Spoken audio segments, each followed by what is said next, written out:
Et quand le pasteur demande aux fidèles de parler en langue, est-ce normal vu que c'est le Saint-Esprit? Ce qu'il faut comprendre avec le parlant langue est un don par lequel le Saint-Esprit nous utilise pour exprimer une qualité de Dieu, pour exprimer une nature, une manière, une capacité de Dieu.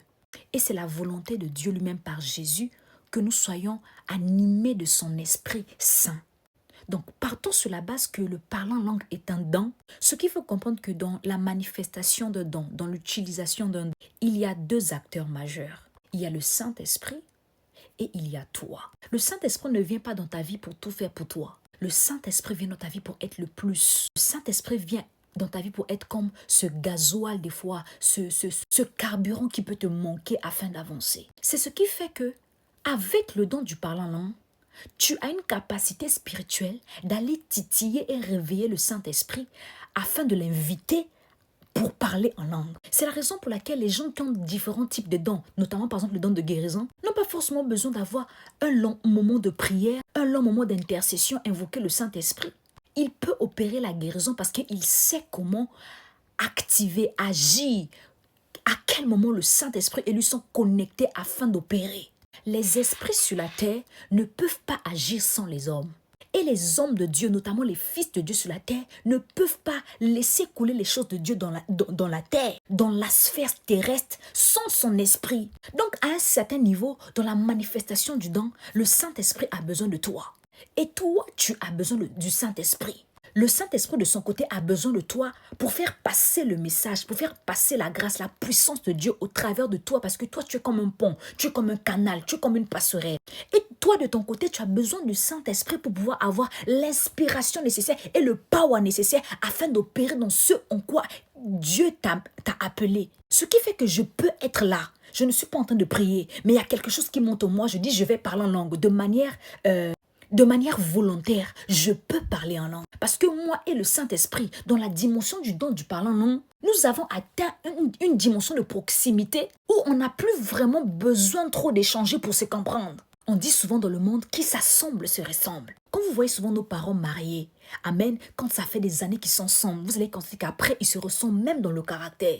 Des fois, ils peuvent être là où il y a beaucoup de gens. Ils n'ont même plus besoin Et au milieu des gens, quand l'un veut dire quelque chose à l'autre, il a des fois juste besoin de donner un regard. Des fois, c'est un simple mouvement. Des fois, il fait juste ça. La femme ou l'homme comprend que mon mari veut ci, mon mari veut ça. C'est comme ça que ça se passe avec le Saint-Esprit. Dis avec moi, complémentarité. Dieu veut faire de nous participants à sa nature. La raison pour laquelle je peux me lever, tu me dis, foi divine, prie en langue, je commence à prier. Pas parce que je fabrique le parlant langue, mais parce que j'ai une proximité avec le Saint-Esprit dans le don du parlant langue, qui me permet de facilement monter dans ces choses. C'est ce qui fait que vous allez voir que même dans les Écritures, il y a des prophètes qui arrivaient à prophétiser sur la parole du prophète. Le prophète n'attendait pas toujours que Dieu vienne le visiter et le dire, va dire ceci à mon peuple. Il y avait des prophètes qu'on appelait les prophètes de la cour. Est-ce que vous me comprenez? Ces prophètes-là, on les appelait devant le roi. Bon, imagine que tu es un prophète, tu n'as pas de message.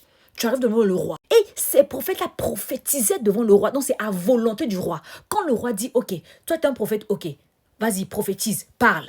On peut le voir dans 1 Roi 22 à partir du verset 15. Quand on remonte à partir du verset 9, on voit que le roi d'Israël de cette époque, on dit que le roi d'Israël ayant appelé un eunuque, lui dit, faites venir présentement Michée, fils de Gemla, donc le prophète Michée.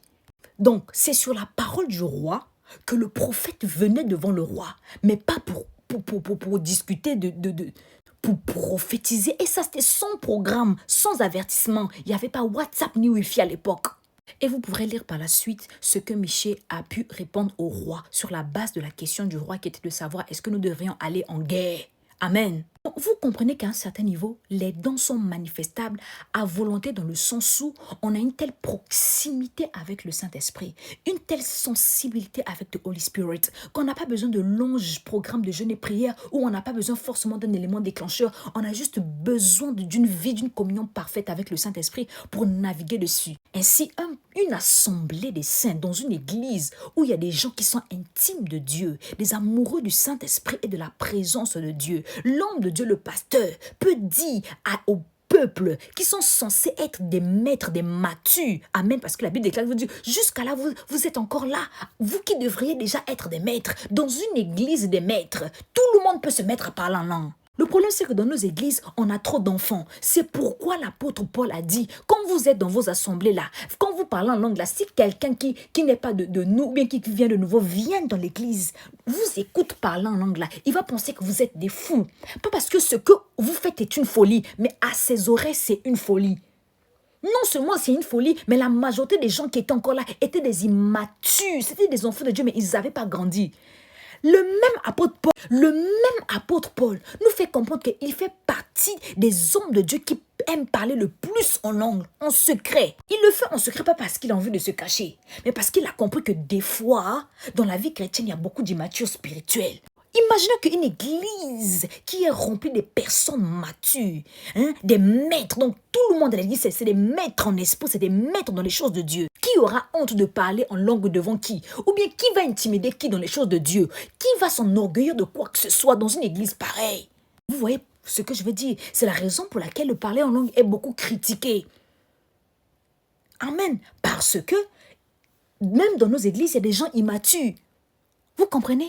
Or, quand il y a des gens immatures, ceux qui sont matures sont censés faire comme s'ils sont immatures. Ils jouent à l'aveugle. Ils jouent aux malades parce que les autres sont malades. Amen. Ils jouent aux aveugles parce que les autres sont aveugles. Alors que ce n'est pas normal.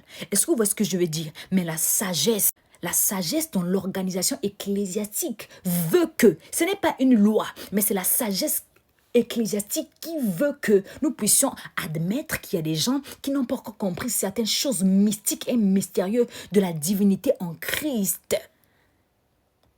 Et pour permettre aux autres de ne pas se sentir égarés ou loin de certaines choses, on obéit à certains règlements, à un certain protocole. Mais sinon là, dans les choses de Dieu là, le seul protocole, c'est la parole de Dieu.